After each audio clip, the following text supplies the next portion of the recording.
Assalamualaikum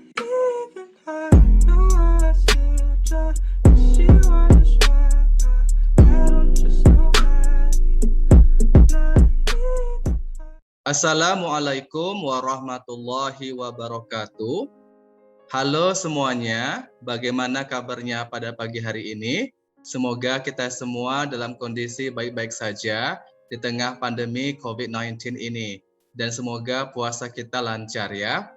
Pada pertemuan kali ini, kita akan membahas materi mengenai penyakit dan teknologi pada sistem reproduksi manusia. Setelah mempelajari materi ini, siswa diharapkan mampu menjelaskan penyakit atau kelainan yang dapat menyerang sistem reproduksi pada manusia, dan siswa mampu menjelaskan metode atau teknologi pencegahan penyakit pada sistem reproduksi manusia. Reproduksi bisa menyerang pria dan wanita. Penyakit ini bisa disebabkan oleh infeksi, peradangan, kelainan genetik, gangguan hormon, bahkan kanker. Penyakit yang menyerang sistem reproduksi ini berpeluang tinggi untuk menyebabkan masalah kesuburan. Seperti sistem lainnya di dalam tubuh, sistem reproduksi juga dapat mengalami gangguan atau penyakit. Karena struktur dan fungsinya berbeda, penyakit pada sistem reproduksi pria dan wanita juga akan berbeda.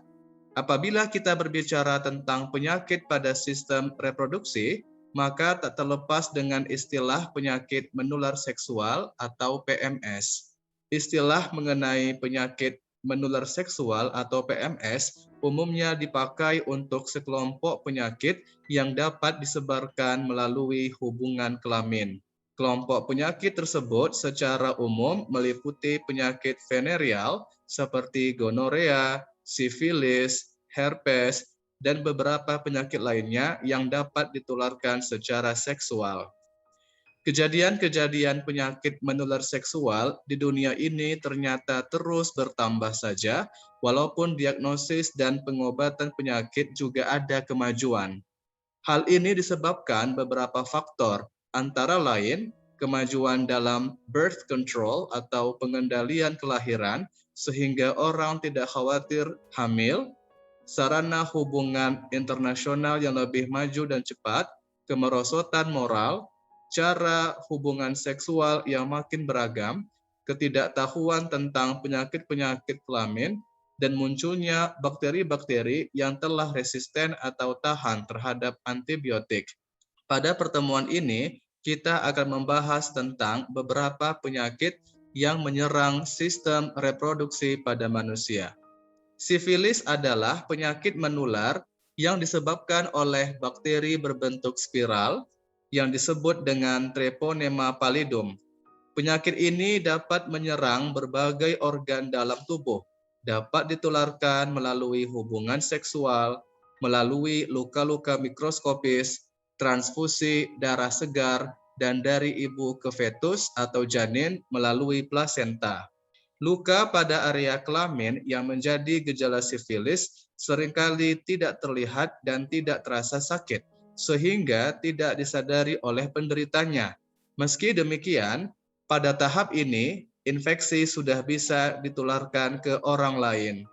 Gejala sifilis atau biasa kita kenal dengan raja singa digolongkan sesuai dengan tahap perkembangan penyakitnya. Tiap jenis sifilis memiliki gejala yang berbeda-beda. Berikut adalah penjelasannya. Yang pertama, sifilis primer. Sifilis jenis ini ditandai dengan luka di tempat bakteri masuk. Yang kedua, sifilis sekunder. Sifilis jenis ini ditandai dengan munculnya ruam pada tubuh. Selanjutnya, sifilis laten.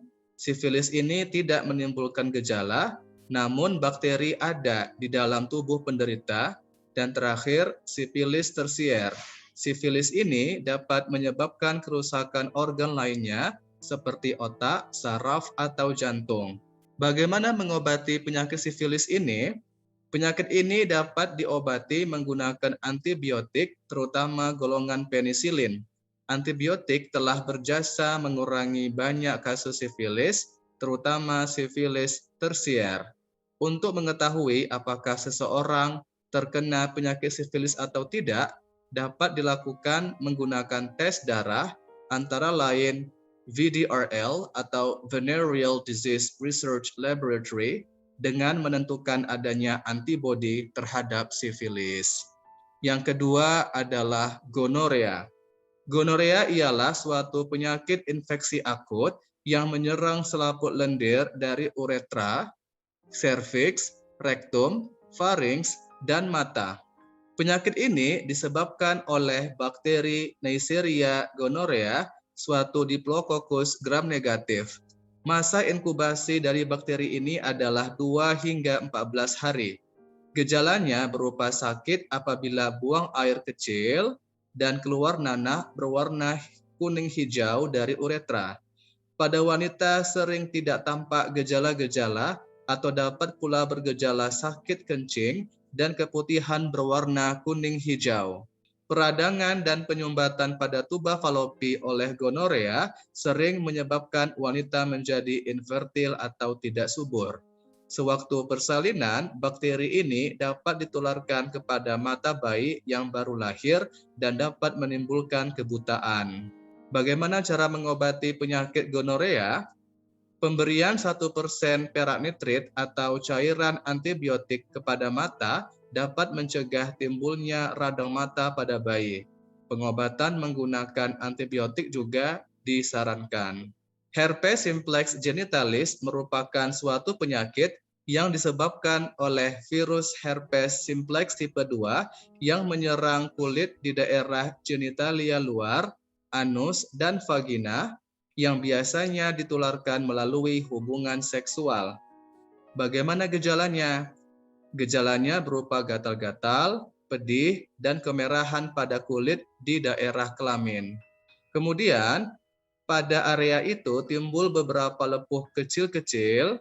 Selanjutnya lepuh menjadi keruh dan pecah, timbul luka yang sering disertai pembesaran kelenjar limpa regional. Luka dapat sembuh dalam 10 hari apabila tidak terjadi infeksi lainnya. Penyakit herpes akan sering kambuh setelah beberapa bulan atau beberapa tahun. Penyakit ini dapat pula ditularkan dari ibu hamil kepada janinnya. Pengobatan penyakit ini bisa menggunakan acyclovir yang dapat mencegah replikasi ADN virus, mengurangi gejala-gejala penyakit, tetapi tidak memberantas virus tersebut. Selanjutnya, vulvovaginitis. Penyakit ini merupakan suatu peradangan pada vulva dan vagina yang sering menimbulkan gejala keputihan. Flor albus, yaitu keluarnya cairan putih kehijauan dari vagina. Penyakit ini dapat disebabkan oleh berbagai bakteri, misalnya Gardnerella vaginalis, bakteri Neisseria gonorrhea, Chlamydia sp, dan sebagainya. Penyakit ini dapat pula disebabkan oleh protozoa, misalnya Trichomonas vaginalis atau oleh jamur Candida albicans, virus herpes, dan Candyloma acuminata. Bisa diperhatikan perbedaan antara vagina yang sehat atau normal dengan vagina yang mengalami kelainan atau penyakit. Selanjutnya, prostatitis, yaitu peradangan pada prostat yang disertai dengan peradangan pada uretra. Gejala berupa pembengkakan yang dapat menghambat uretra sehingga timbul rasa nyeri dan sulit buang air kecil. Penyumbatan uretra yang kronis dapat menimbulkan pembendungan, infeksi, dan kerusakan pada kandung kemih serta ginjal. Nah, di sini terdapat perbedaan yang jelas antara prostat yang normal atau prostat yang sehat dengan prostat yang mengalami peradangan atau inflamasi, disebut dengan prostatitis. Selanjutnya, kanker prostat. Kanker prostat adalah kanker pada pria yang berkembang di dalam kelenjar prostat dan umumnya ditandai dengan gangguan buang air kecil.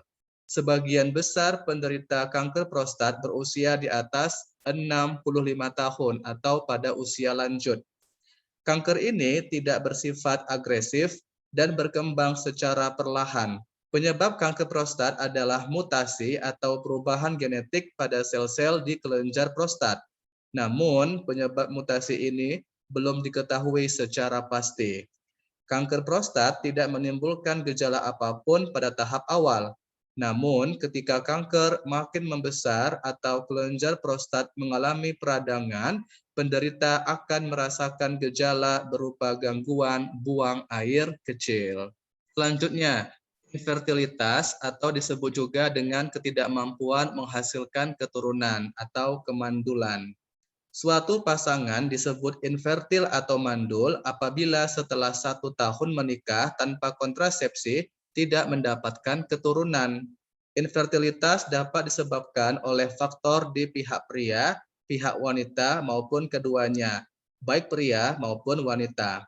Pada pria, infertilitas diartikan sebagai ketidakmampuan membuahi ovum atau sel telur. Hal ini dapat disebabkan oleh gangguan spermatogenesis.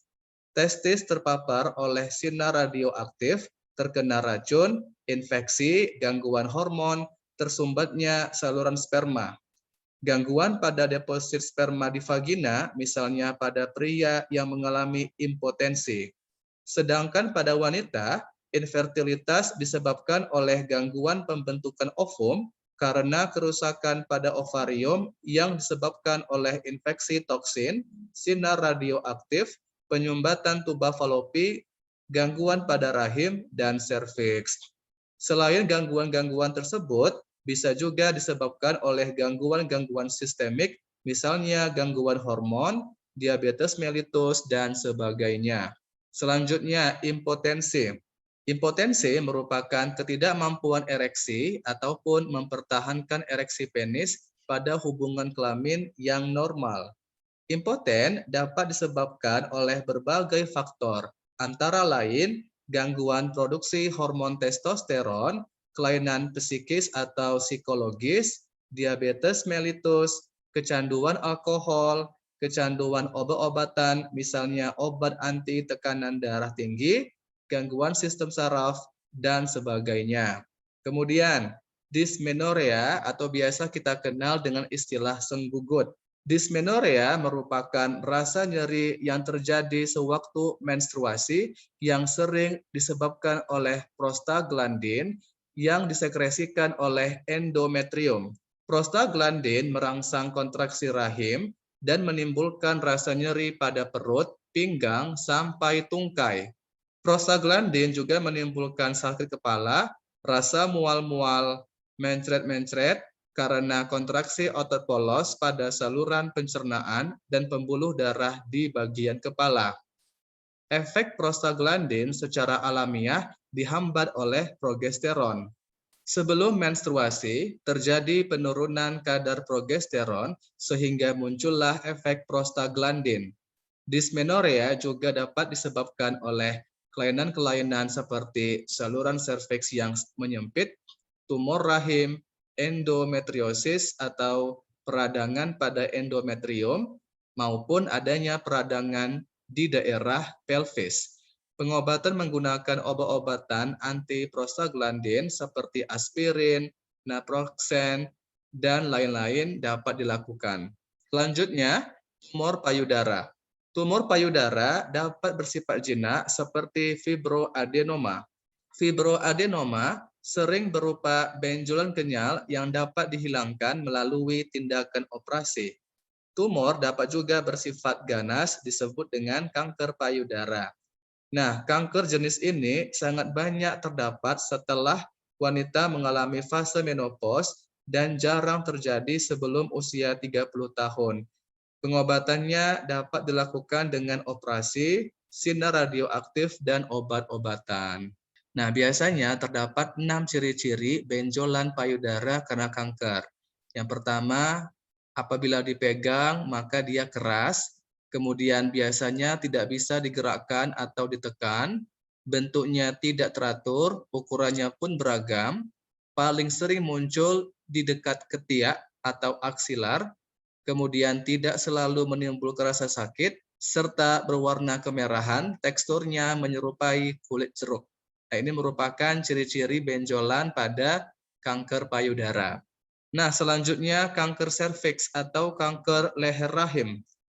Kanker serviks adalah kanker yang tumbuh pada sel-sel di leher rahim. Umumnya, kanker serviks tidak menunjukkan gejala pada tahap awal. Gejala baru muncul saat kanker sudah mulai menyebar.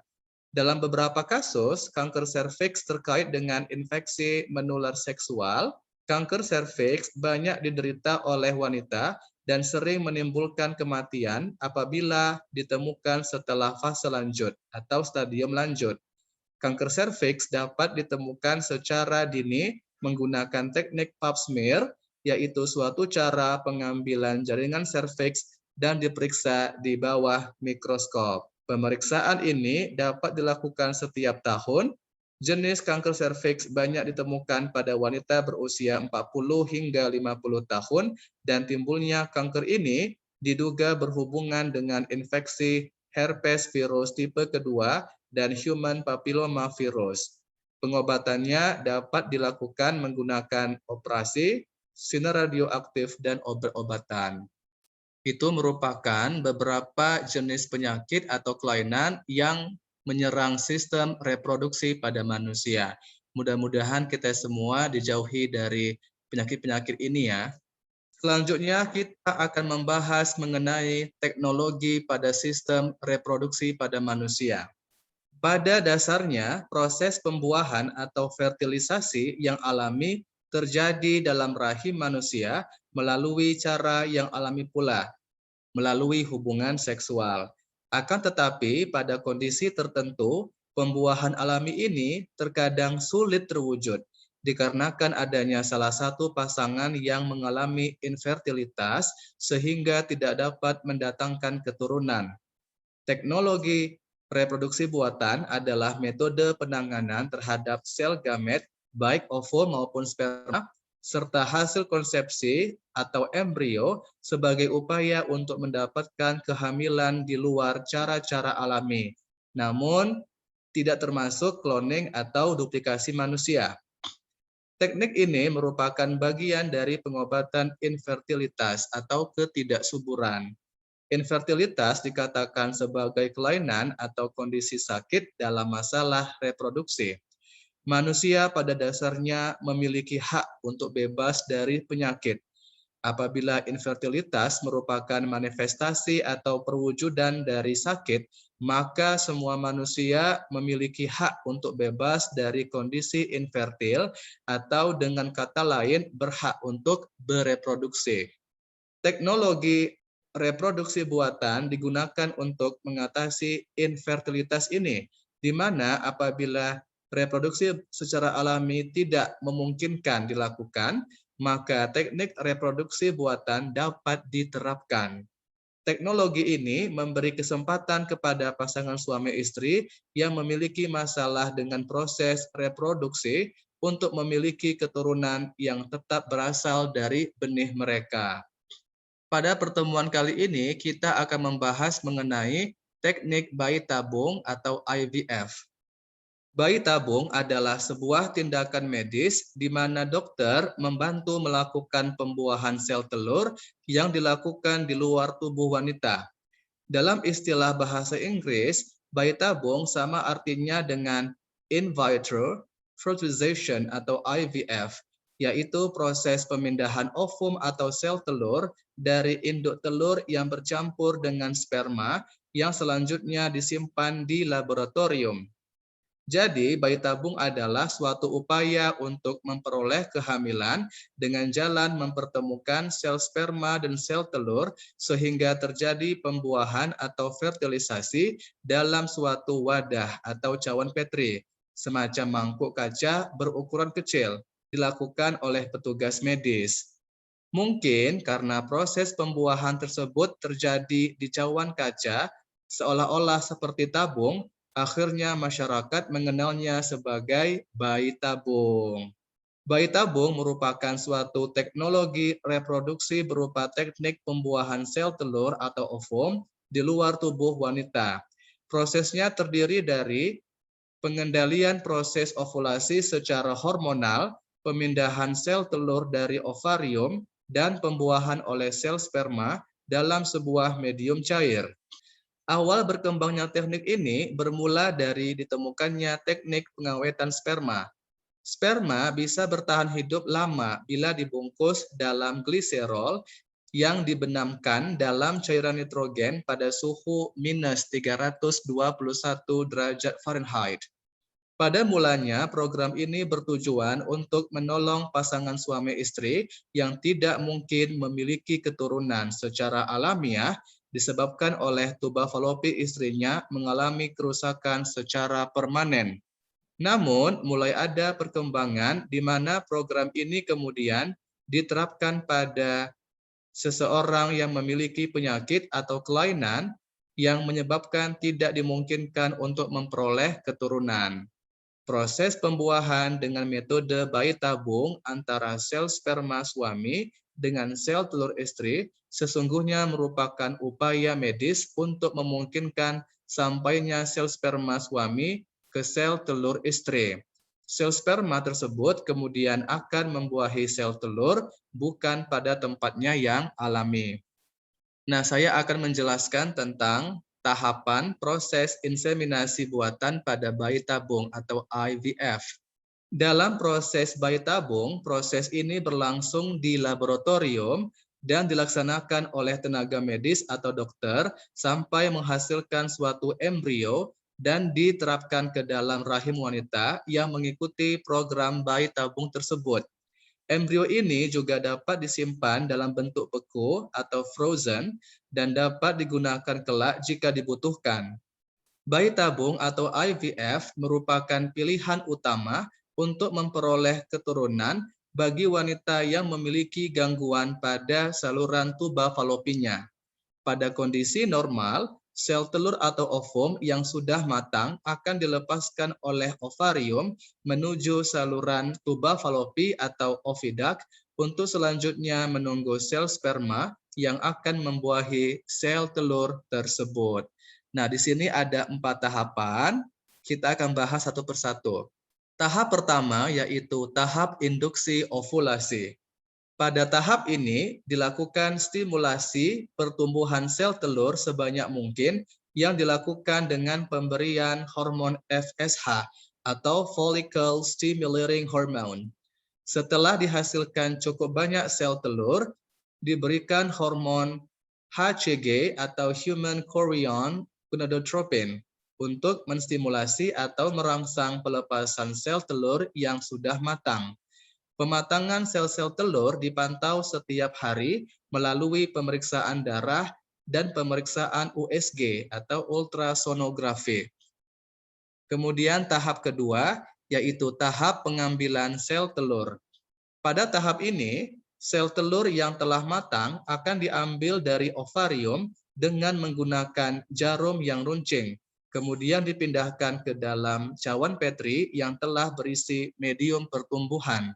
Setelah dikeluarkan beberapa sel telur, kemudian sel telur tersebut akan dibuahi dengan sel sperma suaminya yang telah diproses sebelumnya dan dipilih yang terbaik kualitasnya. Selanjutnya, tahap ketiga, yaitu fertilisasi sel telur atau pembuahan sel telur. Pada tahap ini, sel sperma motil yang telah diperoleh dari metode swim up dimasukkan ke dalam cawan Petri yang telah berisi sel telur atau ovum, kemudian disimpan di dalam inkubator. Sel telur dan sel sperma yang telah dipertemukan dilakukan pemeriksaan selama kurang lebih 18 hingga 20 jam kemudian.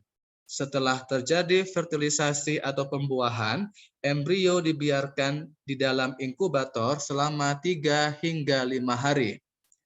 Yang terakhir adalah tahap keempat, transfer embrio.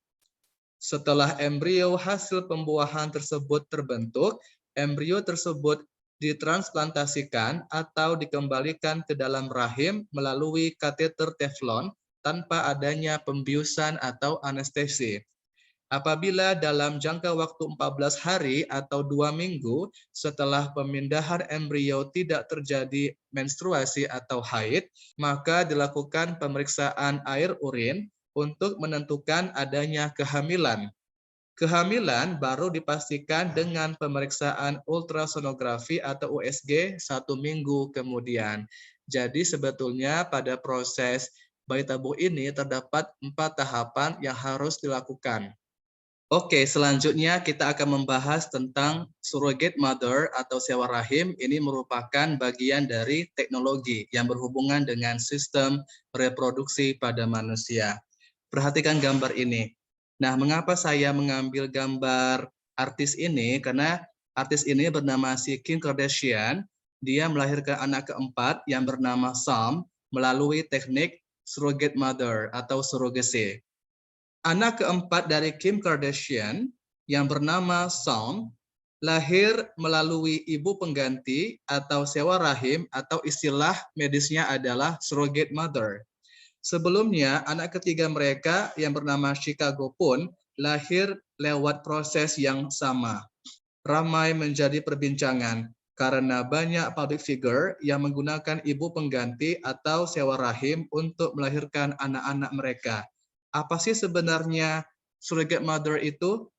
Namanya ibu pengganti adalah mereka yang memberikan jasa untuk menyewakan rahimnya untuk mengandung anak orang lain. Embrio dari sel telur dan sel sperma orang tua penyewa ditanamkan pada rahim ibu pengganti yang nantinya akan hamil dan melahirkan anak. Biasanya ibu pengganti ini dilakukan karena pasangan memiliki kondisi medis yang bisa berbahaya pada saat kehamilan dan persalinan, bahkan membahayakan nyawanya sendiri. Seperti halnya kasus Kim yang mengalami plasenta akreta, yaitu kondisi di mana plasenta yang terlalu menempel ke dinding rahim sehingga sulit dilepas usai melahirkan dan dapat menyebabkan pendarahan pada ibu. Itulah sebabnya Kim Kardashian ini menggunakan jasa ibu pengganti untuk bisa melahirkan anaknya. Surrogate mother adalah perjanjian antara seorang wanita yang mengikatkan diri melalui suatu perjanjian dengan pihak lain atau suami istri untuk menjadi hamil terhadap hasil pembuahan suami istri tersebut yang ditanamkan ke dalam rahimnya. Dan setelah melahirkan, diharuskan menyerahkan bayi tersebut kepada pihak suami istri berdasarkan perjanjian yang dibuat. Perjanjian ini lazim disebut dengan gestational agreement. Dengan adanya kesepakatan dan imbalan yang ada, surrogate mother bisa diartikan sebagai sewa rahim. Jadi, dapat dikatakan bahwa surrogate mother adalah perempuan lain yang menampung pembuahan suami istri dan diharapkan melahirkan anak hasil pembuahan tersebut. Surrogate mother tergolong metode atau upaya pembuahan di luar cara yang alamiah. Di Indonesia, praktik surrogate mother tidak diperbolehkan secara hukum agama dan hukum negara. Kasus surrogate mother marak pada beberapa tahun terakhir sejak ditemukannya metode pembuahan yang dikenal dengan bayi tabung. Di beberapa negara maju, praktik surrogate mother dilegalkan oleh pemerintah setempat. Salah satunya adalah negara India. Sejak tahun 2002, India menjadi negara pertama yang melegalkan surrogasi atau surrogate mother secara komersial. Dalam kurun waktu 10 tahun terakhir, India sudah melahirkan lebih dari 3.000 bayi hasil proses surrogate mother. Sebagian besar dari mereka adalah orang tua pembawa benih yang berasal dari luar India. Pada tahun 2009, India mempunyai 350.000 klinik terdaftar yang dapat melakukan pelayanan bagi proses surrogate mother. Surrogate mother yang umum di India sebagian kecil diperoleh dari Amerika Serikat. Dari jumlah itu, surrogate mother dibayar antara 700 hingga 2.500 US dollar. Kini, tren bayi tabung sudah marak dan berkembang hingga menciptakan surrogate mother. Meski tingkat keberhasilannya memang tidak terlalu besar, tetapi prosedur ini banyak diminati oleh pasangan suami istri yang ingin segera memiliki anak atau yang sudah lama menikah tetapi belum juga diberikan buah hati. Pertanyaan yang mungkin terlontar adalah, Bolehkah warga Indonesia melakukan prosedur surrogate mother? Berikan jawaban dan respon terbaik kalian dan cantumkan di kolom komentar. Demikianlah pembahasan materi pada pertemuan kali ini. Apabila ada pertanyaan dari siswa-siswi sekalian, silakan berikan pertanyaannya di kolom komentar. Terima kasih atas perhatiannya. Wassalamualaikum warahmatullahi wabarakatuh. Sampai jumpa pada pertemuan berikutnya. Dadah.